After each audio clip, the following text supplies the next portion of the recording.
സത്യത്തിൽ എനിക്കിത് പറയാനൊക്കെ ചമ്മലാണ്. മൃദു എന്ന ഒരു സബ്സ്ക്രിപ്ഷൻ തുടങ്ങാം എന്ന് വിചാരിച്ചു. ഞാൻ എന്തോ ഒരു മോശം കാര്യത്തിലേക്ക് ഇറങ്ങിത്തിരിക്കണ പോലെ എനിക്ക് തന്നെ ഫീൽ ചെയ്യുന്നു. കാരണം വളരെ കുറച്ച് പേര് ചെയ്യുന്ന ഈ പറയുന്ന തോന്നിവാസങ്ങള് കാരണം. ഹായ് എവരിവൺ, പറ്റി പുതിയൊരു വീഡിയോയിലേക്ക് സ്വാഗതം. അങ്ങനെ ഒരാൾ കൂടെ സബ്സ്ക്രിപ്ഷൻ തുടങ്ങുവാണ്. വേറെ ആരുമല്ല, നമ്മുടെ മഞ്ജു പത്രോസ്. മഞ്ജു പത്രോസിനെ എല്ലാവർക്കും അറിയായിരിക്കും. ബിഗ് ബോസിലെ ഒരു മത്സരാർത്ഥിയായിരുന്നു. അതുപോലെ തന്നെ മഞ്ജു ചേച്ചി ഒരുപാട് ഫിലിമിലൊക്കെ അഭിനയിച്ചിട്ടുണ്ട്. അപ്പൊ എന്തായാലും മഞ്ജു പത്രോസ് സബ്സ്ക്രിപ്ഷൻ തുടങ്ങുവാണെന്നാണ് പറയുന്നത്. ആ വീഡിയോ ഒന്ന് നമുക്ക് ജസ്റ്റ് കാണാം. അതിനു മുമ്പ് ഞാൻ പറയുന്നത്, മഞ്ജു പത്രോസ് സബ്സ്ക്രിപ്ഷൻ തുടങ്ങിയാലും പറയുന്ന അപരാധിത്തരമൊന്നുമല്ല കാണിക്കുന്നത് കേട്ടോ. അതിനകത്ത് പുള്ളിക്കാരിയുടെ പേഴ്സണൽ കാര്യങ്ങളും അങ്ങനെയുള്ള കാര്യങ്ങളൊക്കെ ആയിരിക്കും ഷെയർ ചെയ്യാൻ പോകുന്നത്. അപ്പൊ പുള്ളിക്കാരി അതിനെപ്പറ്റി വ്യക്തമായിട്ട് പറയുന്നുണ്ട്. ഇതിനകത്ത് സബ്സ്ക്രിപ്ഷൻ എന്ന് പറയുന്ന സാധനം എങ്ങനെയാണ് യൂസ് ചെയ്യേണ്ടതെന്ന് പുള്ളിക്കാരി പറയുന്നുണ്ട്. അപ്പൊ രേണുസുതിയും അതുപോലെ രേണുസുതിയുടെ രീതിയിൽ നടക്കുന്ന കുറെ എണ്ണമുണ്ട്. അവളുമാരൊക്കെ ഈ ഒരു സംഭവം കണ്ട് മനസ്സിലാക്കിയാൽ വളരെ നല്ലതായിരിക്കും. ഇവിടെ സബ്സ്ക്രിപ്ഷൻ എന്ന് പറഞ്ഞാൽ എന്ത് തോന്നിയാസവും കാണിക്കാവുന്ന ആ ഒരു തരത്തിലുള്ള കാര്യമല്ലെന്ന് ഇതിൽ നിന്ന് നമുക്ക് നന്നായിട്ട് മനസ്സിലാക്കാൻ പറ്റും. അപ്പൊ ഈ രേണുസുതി പോലെ ഉള്ള കുറച്ച് ആൾക്കാരുടെ വിചാരം എന്ന് പറഞ്ഞാൽ സബ്സ്ക്രിപ്ഷൻ എന്ന് പറഞ്ഞാൽ തുണി അഴിച്ചിട്ട് ആടുന്നതാണെന്ന് മാത്രം വിചാരിക്കരുത്. അത് മാത്രമല്ല, അങ്ങനെ ഒരു ചിന്തയാണ് ഇവരുടെയൊക്കെ മനസ്സിലുള്ളത്. ഹലോ ഹലോ, ആരെങ്കിലും ഉണ്ടോ? ആരുമില്ല. വരുന്നു. നിഖിൽ, അമൽ,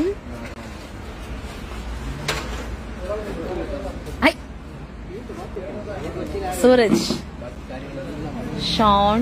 ഇതാ ഞാൻ നമ്മുടെ അലിയൻസിന്റെ ലൊക്കേഷനിലാണ് കേട്ടോ. അലിയൻസിന്റെ ഷൂട്ട് നടന്നുകൊണ്ടിരിക്കുകയാണ്. എഡ്വിൻ ഉണ്ടേ. ഹായ് ശ്രീജിത്ത്. ഞാൻ വന്ന കാര്യം അങ്ങ് പറഞ്ഞേക്കാം. സത്യത്തിൽ എനിക്കിത് പറയാനൊക്കെ ചമ്മലാണ്. കാരണം ആ രീതിയിലാണല്ലോ ആൾക്കാർ ഇതിനെയൊക്കെ ചിത്രീകരിച്ചു വെച്ചിരിക്കുന്നത്.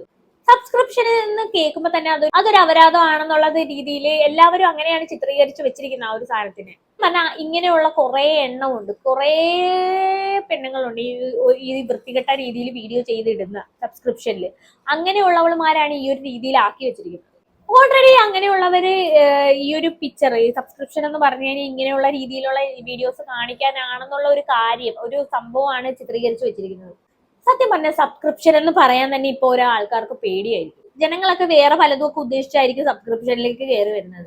എന്നുവെച്ചാല് അതിനെ ഭയങ്കരമായിട്ട് ഈ പറയുന്ന പോലെ ഞാനിപ്പോ പറയാൻ പോകുന്ന സംഗതിനെ ഭയങ്കരമായിട്ട് ഈ ദുരുപയോഗം ചെയ്ത് അത് പുറത്തു പറയാൻ പറ്റാത്ത ഒരു സാധനമായിട്ട് മാറി. കണ്ടില്ല, അത് ദുരുപയോഗം ചെയ്തിട്ട് പുറത്ത് പറയാൻ പറ്റാത്ത ഒരു സാധനമാക്കി വെച്ചിരിക്കുകയാണ്. അതില് കറക്റ്റ് കാര്യമാണ് പുള്ളിക്കാരി പറഞ്ഞത്.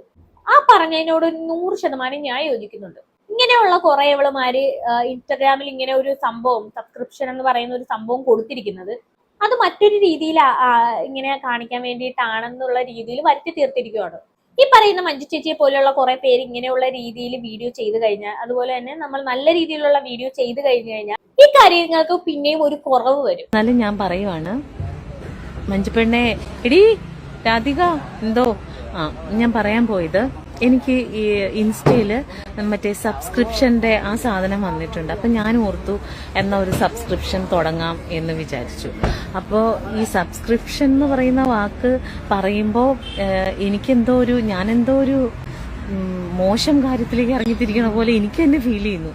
കാരണം വളരെ കുറച്ച് പേര് ചെയ്യുന്ന ഈ പറയുന്ന തോന്നിവാസങ്ങള് കാരണം അപ്പോ വളരെ കുറച്ച് ആൾക്കാർ ചെയ്യുന്ന ഈ തോന്നിയാസം കാരണം ഇങ്ങനെയുള്ളവർക്കും വീഡിയോ ചെയ്യാൻ വരെ ബുദ്ധിമുട്ടായിരിക്കും. തോന്നിയവാസം കേട്ടല്ലോ, എടുത്തു പറഞ്ഞതാണ് പുള്ളിക്കാരി. സത്യം പറഞ്ഞാൽ ആരുടെയും പേരൊന്നും എടുത്തു പറഞ്ഞിട്ടില്ല. ഞാൻ എന്റെ ഒരു രീതിയിൽ ഇങ്ങനെ പറയുവാണ്. ഇപ്പം നമുക്ക് രേണുവിനെ തന്നെ എക്സാമ്പിൾ എടുക്കാം. നാക്കിട്ട് കറക്കുന്ന ഏർപ്പാടൊക്കെ ഉണ്ടല്ലോ, ഇതൊക്കെ എത്ര രീതിയിൽ ബാക്കിയുള്ള ആൾക്കാരെയൊക്കെ ബാധിക്കുമെന്ന് അറിയാമോ? എന്നിട്ട് വന്ന് പറയുന്ന കേട്ടില്ലേ, ചുണ്ട് പൊട്ടിയതാണ്, ആനയാണ്, മാടയാണ്, കോടയാണ് എന്നൊക്കെ പറഞ്ഞു. അങ്ങനെയല്ല, എന്നാലും അങ്ങനെ ചെയ്യുന്നത് കൊണ്ട് നമുക്കും കൂടെ അത് കുറച്ചും കൂടി നന്നായിട്ട് യൂസ് ചെയ്യാൻ പറ്റുന്ന ഒരു പ്ലാറ്റ്ഫോമിനെ മോശമായി പോയി. അത് അങ്ങനത്തെ ഒരു നിലയിലേക്ക് അത് വന്നു പോയി. നിന്ന് കഥാപ്രസംഗം പറയുന്ന കാര്യം പറയുവാടാ. അപ്പോ ഞാന് എന്റെ അനുഭവങ്ങള്, അപ്പൊ ഞാനൊരു സബ്സ്ക്രിപ്ഷൻ തുടങ്ങുവാണ്.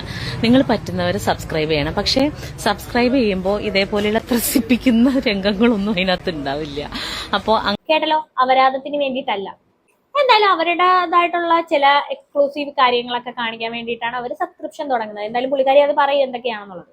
അപ്പം നിങ്ങൾ ഉദ്ദേശിക്കുന്ന തരത്തിൽ വൃത്തികേടുകൾ കാണാൻ വേണ്ടി മാത്രം യൂസ് ചെയ്യുന്ന ഒരു പ്ലാറ്റ്ഫോം അല്ല അത്. ശരിക്കും പറഞ്ഞാൽ ഇതുപോലുള്ള ആൾക്കാർ, ഈ മഞ്ജു ചേച്ചീനെ പോലെ തന്നെ ഉള്ള ഒരുപാട് ആൾക്കാർ ഇതുപോലെ ഇൻസ്റ്റഗ്രാമിൽ സബ്സ്ക്രിപ്ഷൻ തുടങ്ങുക, എന്നിട്ട് നല്ല കാര്യങ്ങൾ മാത്രം കാണിക്കുക. അങ്ങനെ തുടങ്ങിക്കഴിഞ്ഞാൽ ഇത് ഏകദേശം നല്ല ആൾക്കാർ, ശരിക്കും പറഞ്ഞാൽ കുറെ കോഴികളും കുറെ ഞരമ്പന്മാരുമാണ് ഇങ്ങനെയുള്ള കാര്യങ്ങളിൽ സബ്സ്ക്രിപ്ഷനിൽ ഏർപ്പെടുന്നത്. സബ്സ്ക്രൈബ് ചെയ്തിട്ട് ഓരോരോ കാര്യങ്ങൾ കാണാൻ വേണ്ടിയിട്ടാണ് അവർക്കൊക്കെ താല്പര്യം. പക്ഷെ അതിനെ ഡൈവേർട്ട് ചെയ്തുകൊണ്ട് ഇങ്ങനെയുള്ള ഒരു കാര്യങ്ങൾ ഓരോരുത്തർ ചെയ്തു കഴിഞ്ഞാൽ ചിലപ്പോൾ അങ്ങനെ ആയിട്ട് മാറും ഭാവിയിൽ. പിന്നെ ഞാൻ ഇനി എടുത്തു പറയാനുള്ളത് അഹാന കൃഷ്ണയുടെ കാര്യമാണ്. അഹാന കൃഷ്ണ സബ്സ്ക്രിപ്ഷൻ തുടങ്ങിയിട്ടുണ്ട്. അത് പുള്ളിക്കാരിയുടെ പേഴ്സണൽ എന്ന് വെച്ചാൽ പുള്ളിക്കാരിയുടെ മാത്രമായിട്ടുള്ള വേറെ കുറച്ച് കാര്യങ്ങൾ കാണിക്കാൻ വേണ്ടിയിട്ട്, എക്സ്ക്ലൂസീവ് ആയിട്ടുള്ള കാര്യങ്ങൾ കാണിക്കാൻ വേണ്ടിയിട്ടാണ് ആ ഒരു സബ്സ്ക്രിപ്ഷൻ തുടങ്ങിയിരിക്കുന്നത്. അതുപോലെ ഒരുപാട് സെലിബ്രിറ്റികൾ അങ്ങനെയൊക്കെ തുടങ്ങിക്കഴിഞ്ഞാൽ വളരെ നല്ലതായിരിക്കും, നല്ല കാര്യങ്ങൾ കാണിക്കാൻ വേണ്ടി മാത്രം. പിന്നെ അപരാധം കാണിക്കാൻ വേണ്ടി മാത്രം ഈ സബ്സ്ക്രിപ്ഷൻ തുടങ്ങിയിട്ട് അങ്ങനെ മാത്രമേ കാശ് ഉണ്ടാക്കാൻ പറ്റൂ എന്നുള്ളൊരു ചിന്ത ആൾക്കാരിൽ നിന്ന് എടുത്തു മാറ്റുന്നത് വളരെ നല്ലതായിരിക്കും. ശരിക്കും ഇതിനകത്ത് ഭാവിയിൽ സംഭവിക്കാൻ പോകുന്ന ഇനി വളർന്നു വരുന്ന തലമുറയുണ്ടല്ലോ, അവരിലാണ് കൂടുതൽ ഇത് ഏൽക്കാൻ പോകുന്നത്. കാര്യം എന്താ വെച്ചാൽ ഇങ്ങനെയുള്ള സബ്സ്ക്രിപ്ഷൻ പരിപാടികൾ കൂടിക്കഴിയുമ്പോഴത്തേക്കും ആൾക്കാർ പിള്ളേര് അത് കാണാനായിരിക്കും ഏറ്റവും കൂടുതൽ പിള്ളേർക്ക് ആകാംക്ഷയും കാര്യങ്ങളും ഒക്കെ. അപ്പൊ അതൊക്കെ മാറണമെന്നുണ്ടെങ്കിൽ ഇതുപോലുള്ള ആൾക്കാർ സബ്സ്ക്രിപ്ഷനുമായിട്ട് വരുന്നത് നല്ലതായിരിക്കും. താല്പര്യമുള്ള ആരും സബ്സ്ക്രൈബ് ചെയ്യണ്ട, അല്ലാത്തവർക്ക് പറ്റുന്നവർ സബ്സ്ക്രിപ്ഷൻ എടുക്കണം.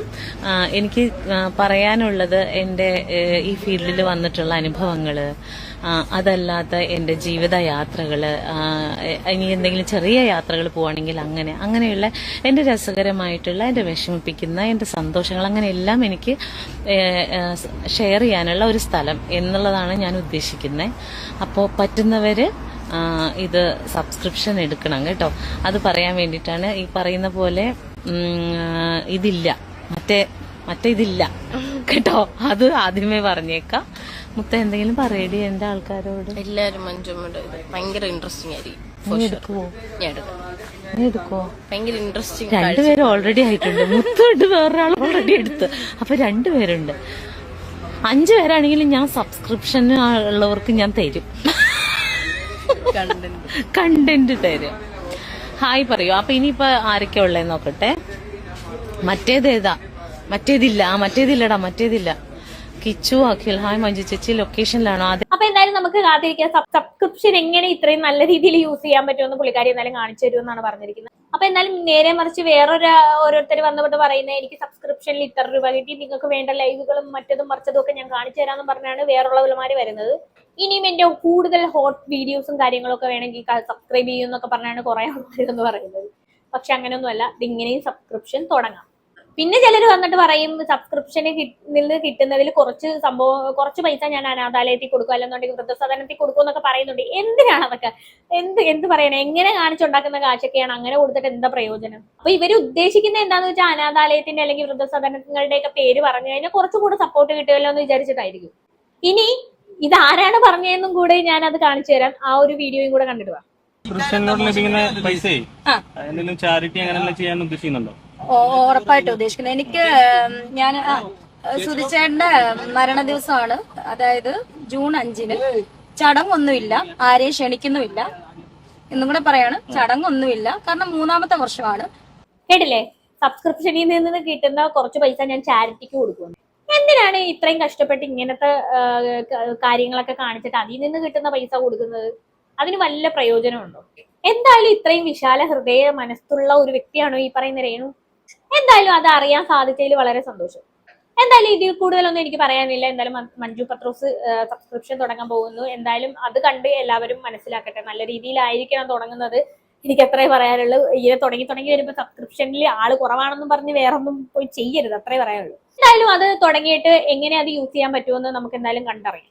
പിന്നെ ഇനി എന്തായാലും പുള്ളിക്കാരിയുടെ ഭാഗത്ത് നിന്ന്, ഈ മഞ്ജു ചേച്ചിയുടെ ഭാഗത്ത് നിന്ന് എന്തെങ്കിലും ഒരു മിസ്റ്റേക്കോ കാര്യങ്ങളോ വേറെ രീതിയിലോട്ടോ വല്ല പോകുന്നുണ്ടെങ്കിൽ തീർച്ചയായിട്ടും ഞാൻ അതിനെക്കുറിച്ചും വീഡിയോ ചെയ്യും, റിയാക്ട് ചെയ്യും. അപ്പൊ നമ്മൾ മാത്രമല്ല, എല്ലാവരും അതിനെക്കുറിച്ച് റിയാക്ട് ചെയ്യും. അപ്പൊ എനിക്ക് ഇത്രയൊക്കെ പറയാനുള്ളൂ. ഇത് കണ്ടിട്ട് നിങ്ങൾക്ക് എന്താണ് തോന്നുന്നത് വെച്ചാൽ താഴെ കമന്റ് ബോക്സിൽ കമന്റ് ചെയ്യുക. അപ്പൊ അടുത്തൊരു വീഡിയോ കാണാം. അതുവരെ ബൈ ബൈ.